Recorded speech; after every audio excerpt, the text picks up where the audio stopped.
नवग्रहों में राजा सूर्यदेव हुए नीच के।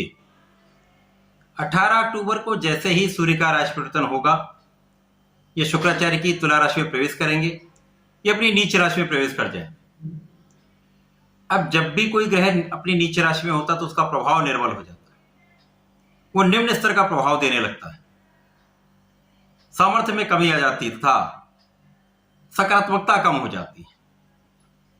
अब सूर्य तो नवग्रहों में राजा है, जिनका अपना एक विशेष अवमंडल है, विशेष प्रभाव है, तो निश्चित रूप से यह समस्त राशियों को प्रभावित करने वाला है। जय श्री गणेश, नमस्कार। मैं आचार्य संजय द्विवेदी, मेरे समस्त प्रबुद्ध दर्शकों का मेरे चैनल पर हार्दिक स्वागत है। आज मैं सूर्यदेव के राशि परिवर्तन प्रभाव को लेकर आपके सम्मुख उपस्थित हूं। सूर्यदेव का राशि परिवर्तन अपनी नीच राशि में हो रहा है, जहां पर ये तुला राशि में होंगे तो निश्चित रूप से ये परिवर्तन विशेष हो रहा है। विशेष योग बन रहे हैं जो कुछ राशियों को विशेष लाभ देने वाले हैं, परंतु कुछ राशियों के लिए बहुत सावधान रहने का समय है। सूर्य का ये परिवर्तन अलग अलग राशियों के लिए अलग अलग भाव में बन रहा है, अलग अलग स्थानों पर बन रहा है, उसी के अनुसार ही परिणाम की प्राप्ति हो। आज मैं वृश्चिक राशि के लिए सूर्यदेव के राशि परिवर्तन का क्या प्रभाव मिलने वाला है, किस प्रकार के इस परिवर्तन का प्रभाव पड़ने वाला है, संपूर्ण विश्लेषण मैं पूर्ण तर्क के साथ करने जा रहा हूं। प्रिय दर्शकों, ये राशिफल आपके चंद्र राशि पर आधारित है, अर्थात जन्म कुंडली में 8 नंबर में यदि चंद्रमा का गोचर चल रहा है, इसका अर्थ ये आपकी वृश्चिक राशि है। जिन जातकों का वृश्चिक लग्न है उनको भी राशिफल अवश्य देखना चाहिए। वृश्चिक राशि मंगल की राशि है। मंगल और सूर्य के आपसी संबंध अति मित्र का है। शुक्राचार्य की राशि में इनका गोचर चल रहा है। सूर्य और शुक्र का वर्तमान में जो गोचर चल रहा है, वहां पर शुक्राचार्य की राशि में सूर्यदेव होंगे तथा सूर्य की राशि में शुक्राचार्य का गोचर होगा। इस प्रकार से तात्कालिक मैत्री के साथ ही साथ परिवर्तन राज्यों का निर्माण भी हो रहा है। लग्न के स्वामी मंगल सूर्य के साथ ही होंगे, साथ में गोचर करेंगे, युति प्रभाव होगा। परंतु ये युति प्रभाव हो कहां रहा? वृश्चिक राशि के लिए ये प्रभाव द्वादश भाव में होगा। द्वादश भाव एक तर्क भाव है, नकारात्मकता का भाव है, नेगेटिविटी का एक सबसे बड़ा ये भाव है। यहां पर संपूर्ण प्रभाव निर्बल हो जाता है। निश्चित रूप से ये परिवर्तन तुला राशि में होकर आपके लिए कुछ समस्या कारक है, कष्ट देने वाला है, सावधान रहने की आवश्यकता हो।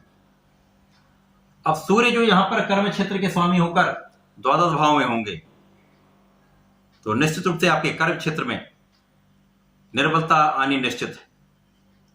कर्म क्षेत्र में सब जो आपके लोगों के साथ सामंजस्य में कमी आनी निश्चित है। कार्य क्षेत्र में अवरोध आना निश्चित है। जो लोग विदेश में रहकर कार्य करते हैं उनके लिए कुछ ये गोचर अच्छा फल देने वाला है, परंतु अन्य लोगों के लिए कहीं ना कहीं ये कष्टकारी होने वाला है। यहाँ पर उच्चाधिकारियों के साथ आपका संबंध एक समस्या कारक होगा, सामंजस्य नहीं बन पाएगा। अपने सहकर्मियों के साथ आपका सामंजस्य नहीं बन पाएगा, जिसके कारण समस्याएं होंगी, अवरोध आएंगे। आपको यहां पर कहीं ना कहीं आपको डिगाने वाले लोग बहुत मिलेंगे, आपके लिए समस्या करने वाले लोग बहुत होंगे। यहां पर आपका स्थानांतरण हो सकता है जो आपके लिए उचित ना हो, या कार्य क्षेत्र में ऐसे कार्य दिए जा सकते हैं जहां पर आपके लिए एक एक्स्ट्रा बर्डन हो जाए, अतिरिक्त कार्य की प्राप्ति हो सकती है, अनावश्यक कार्य भार बढ़ सकता है, कार्य का विस्तार हो सकता है। कार्य क्षेत्र के लिए अपने काम के कारण आपको भ्रमण करना पड़ सकता है, यात्राएं करनी पड़ सकती हैं जो थकान भरी हो सकती हैं। यद्यपि यहां पर लग्न के स्वामी होंगे, परंतु उनका प्रभाव अति निर्बल होगा। जब यहां पर स्वयं लग्न के स्वामी निर्बल होंगे, जो शरीर का भाव है, तो निश्चित रूप से यहां पर शारीरिक तनाव, शारीरिक कष्ट, मानसिक तनाव बढ़ जाते हैं। यहां पर आपके व्यय भी बढ़ेंगे। जब आपकी यात्राएं होंगी तो यात्राओं में व्यय होगा, अनावश्यक व्यय भी हो सकता है। अब यहां पर सूर्य और मंगल का संबंध कहीं ना कहीं आपको ऊर्जावान रखेगा। यहां पर कुछ कानूनी समस्याओं में भी आप फंस सकते हैं, कुछ रोग बढ़ सकते हैं, मौसम के रोग हो सकते हैं, आंखों का आपको विशेष रूप से ध्यान रखना होगा। यहां पर सिर दर्द की समस्याएं बहुत कॉमन है। तनाव से आपको बचना होगा। यहां पर आत्मबल क्षीण हो जाता है। सर्वप्रथम तो लग्न के स्वामी का द्वादश में होना अत्यंत निर्बलता देता है। उसके साथ ही साथ मंगल ही यहां पर षष्टम के भी, रोग ऋण शत्रु के भी स्वामी। अब सूर्यदेव जो यहां पर कार्यक्षेत्र के स्वामी होकर यहां पर द्वादश भाव में होंगे तो दोनों निर्बल हो जाएंगे। यहां पर शनि का प्रभाव होगा जो सूर्य के नीच प्रभाव को कम करेगा। गुरुदेव का प्रभाव भी होगा, परंतु गुरुदेव भी यहां पर षष्टम भाव में ही है, बहुत अच्छा लाभ नहीं दे पाएंगे। कुल मिलाकर वृश्चिक राशि के लिए कहीं ना कहीं कठिनाई का समय है।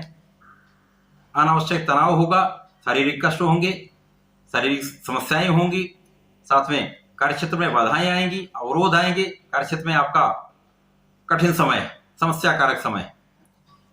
इस पूरे समय में कोई ना कोई व्यवधान, कोई ना कोई कष्ट आता ही रहेगा। लाभ कम होंगे, व्यय अधिक होंगे। सुखों के होते हुए आप सुख का उपभोग नहीं कर पाएंगे। माता पिता से दूरी संभव हो जाएगी। क्रोध में वृद्धि हो जाएगी। अनावश्यक विवाद हो जाते हैं। वाणी के कारण यहां विवाद की समस्या बढ़ेगी, जिसके कारण आप कानूनी समस्याओं में फंस सकते हैं। परंतु कानूनी विजय आपकी ही होगी, समस्याओं में विजय आपकी ही होगी, परंतु कष्ट तो निश्चित रूप से बढ़ने वाले। सूर्य का प्रभाव शत्रुओं पर विजय प्राप्ति कराने वाला है, कानूनी समस्या में विजय दिलाने वाला है। यहां पर ऋण भी आपका बहुत कुछ यहां पर कंट्रोल हो जाएगा, संतुलित हो जाएगा।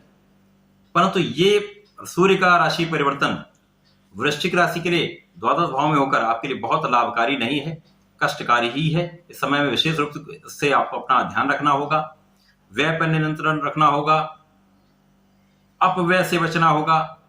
जो एक्स्ट्रा एक्सपेंसेस होते हैं उन पर पूरी तरह से आपको नियंत्रण रखना होगा। अकारण व्यय से बचना होगा।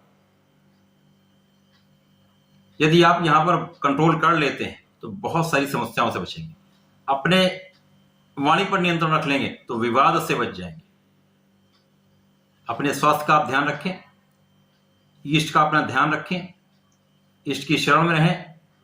वर्तमान समय संकर मोचन श्री बजरंगबली महाराज के चरणों में रहें। नित्य हनुमान चालीसा करें। वर्तमान समय में नित्य हनुमान अष्टक का पाठ अवश्य करना चाहिए। यदि आप ऐसा कर लेंगे समस्याओं से बच जाएंगे, कष्टों से बच जाएंगे। कष्ट तो होंगे परंतु आप उनसे बाहर निकल आएंगे। 1 महीने का जो समय है उन समस्याओं से आप बचते हुए बाहर आकर आगे का समय आपके लिए अत्यंत उपयुक्त होने वाला है। तो इस समय को विशेष रूप से सावधानी से आपको निकालना होगा। जैसा मैंने कहा, यदि ऐसा कर लेंगे तो उसका लाभ आपको प्राप्त होगा। ऐसा करें, इसका लाभ लें। धन्यवाद, नमस्कार।